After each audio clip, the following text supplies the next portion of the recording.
Bienvenidos a El Reto de Hoy. Acompáñanos en esta conversación dinámica para entender mejor cómo vivir nuestras vidas a la manera de Dios. Y toma el desafío para llevarlo a la práctica en tu vida diaria, aceptando el reto de hoy.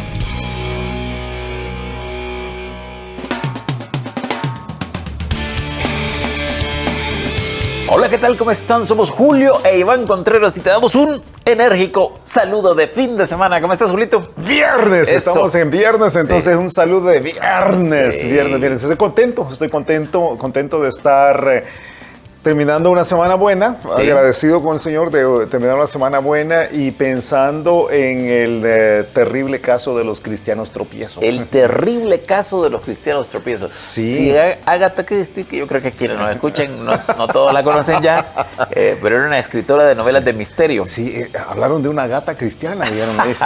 Agatha Christie. Ella hubiera hecho un libro sobre cristianos tropiezos, le hubiera llamado así. Así, el terrible caso de los cristianos tropiezos. Pero es terrible. Es terrible. Y es un caso más común de lo que quisiéramos. Mira, Bueno. yo creo que sí, yo alguna vez te he hablado con ella, no sé si nos escuchará, espero que no.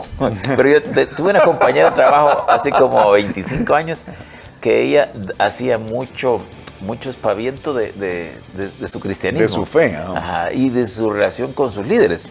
Y decía, no, fíjense que es que yo no me maquillo porque mi pastor me ha dicho que eso mejor no. No, fíjense que yo no visto de esta manera porque tal cosa. Pero tenía una lengua dentro de toda la oficina, digamos así, una oficina como de 60 personas. Tenía una lengua más filosa, ponzoñosa. Sí, entonces como ella era muy clara en su fe, decía, muy vocal en su fe, ajá, entonces todo el mundo la señalaba por eso. Claro. Es terrible. Y yo estaba pensando otra cosa que no quisiera que se nos quedara en el tintero, que tremendo también cuando esto de los líderes, porque los líderes de alguna forma son más visibles. Sí. Bueno, Pablo era un líder. Sí. Pablo mismo es un pastor que está diciendo, yo estoy aquí puesto, y lo hemos dicho a lo largo de la semana, todos estamos puestos para esto, pero un pastor en particular. Sí. Yo estoy puesto para ganar a los que están fuera de la iglesia, estoy puesto para que los que están dentro de la iglesia no menosprecien o no reciban en vano la gracia de Dios. Y yo lo he visto a través de los años, quizás ya que abriste esa puerta por ahí, yo lo he visto a través de los años. Ahora yo no diría el terrible caso, yo diría el triste caso de los pastores tropiezo, de los líderes tropiezo, el diácono tropiezo. Del diácono tropiezo, del maestro de escuela dominical tropiezo, de la esposa del pastor tropiezo. Sí, buen punto. Del cantante allá enfrente tropiezo, de la banda tropiezo, ¿verdad? Que ahí están cantando, pero salen y... De líder de jóvenes. Sí, de líder de jóvenes, ¿verdad? Y entonces... Eso es terrible, es terrible. Y ver, antes que digas, ver la cantidad de ocasiones en las cuales yo me he dado cuenta que alguien se va de una iglesia, se aleja a veces de la relación con Dios por completo. Y es la responsabilidad del que se va. Sí. O sea, honestamente, yo nunca diría, es culpa de aquellos. Porque el que se cayó, el que no se pudo detener fue el que se fue. Pero el que causó el tropiezo fue el pastor que yo te decía al principio de la semana, llenó su boca de lo que no debía llenar, la verdad, de política, de poder, de dinero, o que tenía las manos demasiado grandes para tocar a las hermanas, ¿verdad? Y uno dice, qué cosa más triste. Sí. Entonces, y yo creo que ahí de una manera particular uno tiene que tener un cuidado especial, porque tú sabes que también en un ministerio cristiano a veces hay muchas personas. Es decir, bueno, se fue ni modo. Porque ahí Pablo dice, ninguno. Sí. Es decir, yo no quiero que de ninguna manera no afectar a ninguno. Entonces uno tiene que ser cuidadoso con cada caso. Y algunas veces hay gente que es, no voy a decir demasiado susceptible, que tiene sus conceptos equivocados y se va a ir por no pensar bien, por no actuar bien las cosas. Sí, son débiles. Son débiles. Y la Biblia nos dice en particular que los que somos líderes, ahora los que nos consideramos fuertes, debemos velar porque los que son débiles no tropiecen, no caigan. O sea, nuestro trabajo es sostener a los débiles, no hacerlos caer, ¿verdad? Sí. Entonces, es posible que haya ahí unos que sean súper susceptibles. Sí. Y tú sabes, ahora hay algunas áreas que sean, a mí me gusta usar la palabra, han reptado dentro de las iglesias, o sea, se han metido dentro de las iglesias de personas que traen taras del mundo, complejos del mundo, traen susceptibilidades del mundo, las meten a la iglesia y aunque no sea algo necesariamente incorrecto o antibíblico, pues son demasiado susceptibles. Entonces uno tiene que tener mucho cuidado. O sea, uno debe procurar, como Pablo lo dijo, no dar ocasión a nadie. Ninguna ocasión a nadie. Entonces es una un principio para todos los creyentes, pero en especial, en particular para los líderes. Quizás déjame hablar a la cámara para ti que nos estás viendo en la noche, ¿verdad? O sea, no es a la cámara que le estás hablando. No, déjame hablar a quienes nos están viendo. Si tú eres pastor, o si tú eres líder, o si tú eres una persona pública en el ministerio, sea lo que sea, quizás ni lo escogiste, quizás eres la esposa de uno de los ministros, ten mucho cuidado de no ser tropiezo, porque es terrible el daño que vas a causar a otros cuando podrías no hacerlo. La posición de responsabilidad que tiene una persona que es pública en el ministerio es grande, hay que sufrirla. La Biblia dice que literalmente hay que sufrirla. Ok, bienvenido al club, hay que sufrirlo. Y si no estás dispuesto a sufrirlo, quizás no deberías ser pastor, quizás no deberías estar en la posición de autoridad, porque qué difícil, o sea, qué difícil eso que estás causando. Mira, estamos en un listado, Diciéndolo sin pensar en nadie en particular. No, claro, no, nunca pensaría eso. Mira, estamos en un listado interesante de este principio. No sé si quieres explicar la lógica que vamos siguiendo. Sí, la lógica de Pablo aquí básicamente es, yo tengo que aguantar. Sí. Y tengo que aguantar en varias áreas. Ayer vimos cómo tengo que aguantar cuando... en mi forma de reaccionar cuando el mundo me ataca por mi fe. Sí. Ahora va a decir dos cosas y creo que apenas vamos a tener tiempo por lo menos para pasar por encima de ellas. Es cuando soy desafiado, tengo que aguantar cuando soy desafiado por los estándares altos de Dios. Dios tiene unos estándares, hablando de pastores, por ejemplo, pero hablando de todo el mundo. Yo tengo que vivir una vida y dice, la lista dice... después que dijo ayer en azotes, en cárceles, etcétera, etcétera, etcétera, dice en pureza. Comienza por ahí, en pureza. Y en pureza es el mismo término que se usa o de donde se deriva la idea de santidad en la Biblia. Describe una vida limpia, moral y espiritualmente, especialmente se traduce en algunos pasajes como castidad. O sea, es la parte... El área sexual. Es el área sexual. O sea, que es la parte de que, yo no voy a estar en inmoralidad. El otro día, hace unas semanas, los jóvenes de Media Nueva están, creo que todavía, en una serie que habla estaban hablando de, creo que el nombre de la serie es Sexo sin filtros, o Sin filtro. Y al conversar con uno de los pastores de jóvenes, él decía que estamos tratando esto porque en la generación actual, esto es ya como indiferente, o sea, no importa. No, ya no son los tabú de antes. No, y aquí dice Pablo, ¿cómo no? Es algo que debes cuidarte porque vas a hacer caer a otros y no debes hacer caer a otros. Dice, en pureza, en ciencia, hablando de conocimiento, ¿verdad? Es la importancia de tener la respuesta correcta cuando alguien nos presenta una necesidad, una cuestión. Ir a la Biblia, ¿cómo lo contestamos? Luego dice, después, en pureza, en ciencia, en longanimidad, ¿verdad? Que es... largura de ánimo. Sí, y habla macrotomía, es la capacidad de no reaccionar ante una ofensa.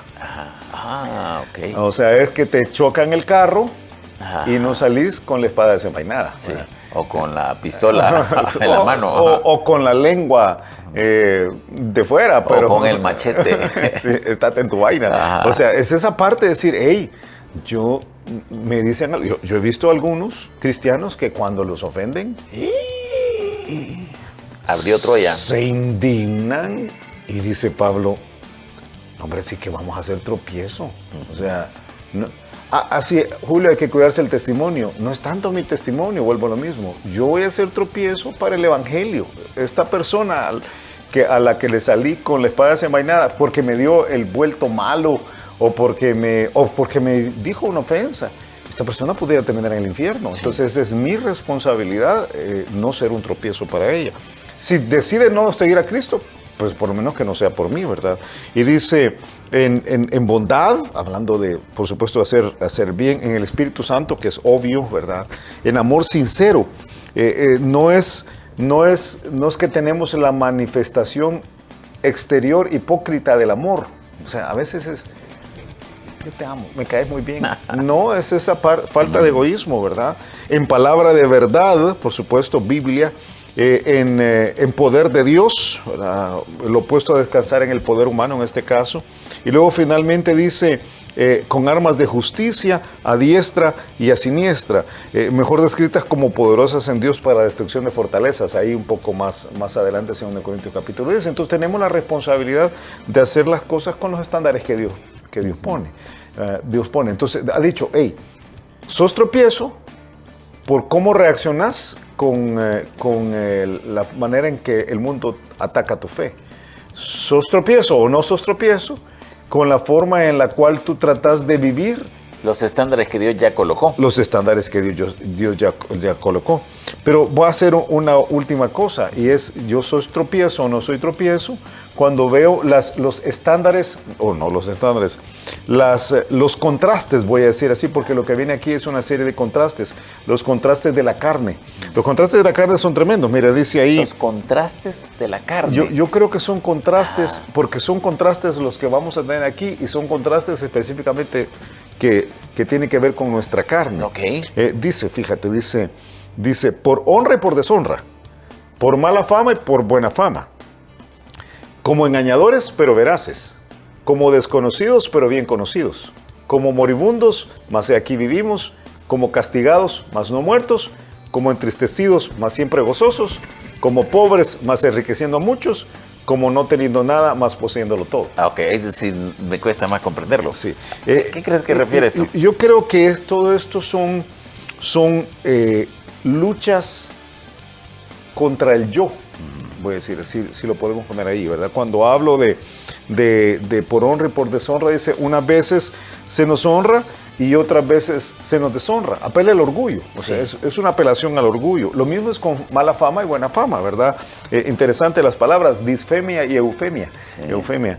Saludos a Eufemia. Sí, ¿verdad? Es las dos cosas. No Eufemia, sino que Eufemia. Sí. Reputación apela al orgullo.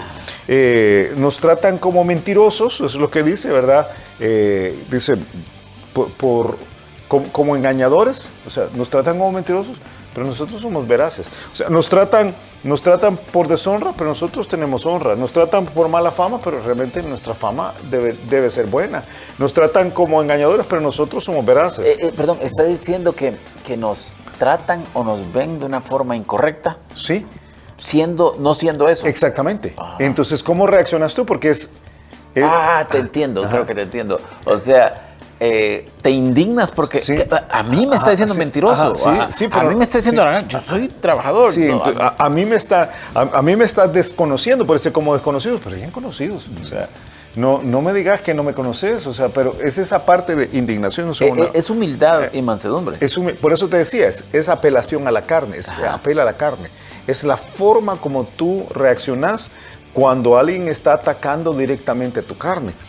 Y es la forma de tropiezo más grande que hay, que creo yo que podemos poner. O sea, cuando alguien, y yo lo he visto pasar entre creyentes, ¿verdad? Cuando alguien tiene la actitud de, que usted no sabe con quién se ha metido. O sea, yo soy una hija de Dios. ¿Sí dicen algunas? Sí, ¿verdad? Uno dice, yo no creo que Pablo reaccionaría así. O sea, yo creo que si nos tachan de la forma incorrecta respecto de algo donde quizás somos correctos o que somos dignos, nos tratan de manera incorrecta o indignamente. Sí, yo creo que no vamos a reaccionar mal. No, porque si nosotros reaccionamos en la carne, exigiendo nuestro derecho, o sea, la dignidad que me han quitado a mí en este momento, vamos a hacer tropiezos. Mira, estamos terminando este bloque, pero estamos terminando también este programa y esta serie. Hablando de todo el aspecto de testimonio, que en algún momento tú dijiste que tenemos que tener cuidado con el uso de la frase, sí, claro. con el propósito de la frase. Después de todo lo que hemos visto, ¿cómo resumirías la idea que hemos tratado esta semana? Ok, creo que nosotros tenemos, número uno, yo lo resumiría con el pensamiento de que tenemos un propósito para esta vida. Sí. Si no entendemos esto, no entendemos el resto. Y si de la no realidad. es el propósito, de todo lo que estamos viendo no funciona. No funciona, por eso esa es como la puerta de entrada. Sí. Pablo dice, yo estoy para ganar a los que están afuera y para que los que están adentro de la iglesia no reciban en vano la gracia de Dios. Sí. Por eso dice, y este es el momento para hacer esto, dice Pablo. Por eso yo no le doy a nadie ninguna ocasión de tropiezo. A nadie, ninguno. Me encanta eso.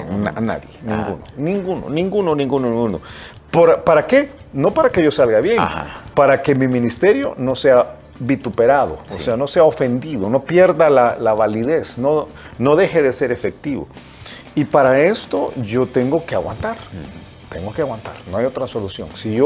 Si yo no quiero ser parte del terrible caso de los cristianos tropiezo, yo tengo que aguantar algunas circunstancias que mi carne no le gustaría.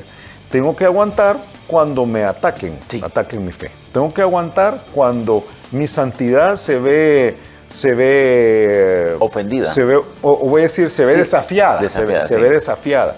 Y tengo que aguantar cuando me tratan como yo realmente no soy y lo que a mí me indigna, entonces yo tengo que aguantar porque tengo algo que es más importante. Mira, dice Jesús, cuando digan mal de ustedes mintiendo, vituperando. Sí. Qué terrible porque... ¿Jesús o es Pablo? Es Jesús. Dice, bienaventurados sois cuando digan toda clase de mal contra vosotros mintiendo. Por causa de mí, dice, mintiendo. Yo creo que en todo esto, Chelito, yo creo que al mismo tiempo uno tiene que entender que estas tres áreas que hemos dicho, si abusamos de las tres áreas, o sea, si caemos mal, voy a decir, si hacemos las cosas mal, vamos a causar un daño tan terrible. Tú lo dijiste, ver que se cae un desconocido en la calle, quizás, yo cuando he visto a alguien conocido, a mí no me causa risa. Yo digo, a mí me da no sé qué pensar en el dolor, pero ver que se cae mi mamá o que se cae una hermana de la iglesia a quien yo le tengo respeto, una persona mayor, a mí me causa un dolor en el corazón grande y una sensación ahí adentro que es tremendo. Creo que lo mismo deberíamos tener cuando causamos la caída espiritual de otros. Sí. O sea, deberíamos tener esta parte de decir, hey, nosotros nos hemos equivocado y tenemos que cuidar con toda la energía posible que no nos suceda. Ok, tiempo. Escuchamos el reto de hoy. El reto de hoy es estar dispuesto a hacer lo que sea necesario para evitar que otras personas caigan. Yo soy una piedra potencial de tropiezo. Sí. Y tengo que entender que esto no debe ser. No debe ser. Depende de mí. Y las áreas de santidad, si puedo decir así, y mi indignación porque ofenden mi calidad moral, pudieran ser grandes piedras de tropiezo. No lo seamos. Y a ti que nos ves, a ti que nos escuchas, te animamos a que tomes este principio tan importante. No ser piedra de tropiezo. Voy a hacer todo lo que sea humanamente posible por no ser piedra de tropiezo. A veces, aún así, podemos ser piedras de tropiezo.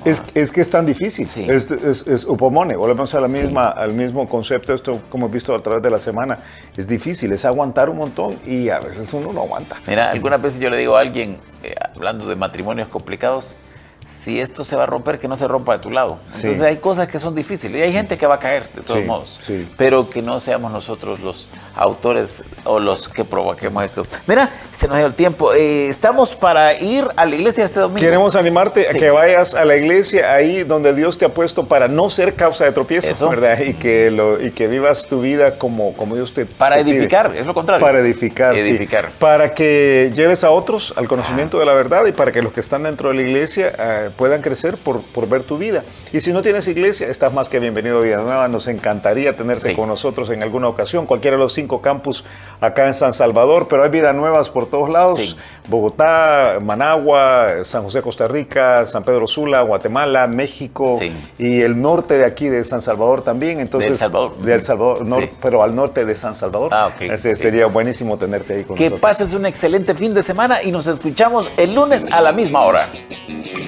Gracias por habernos acompañado y ahora te animamos a que aceptes el reto de hoy en tu vida. Nos encontraremos de nuevo la próxima semana en El Reto de Hoy.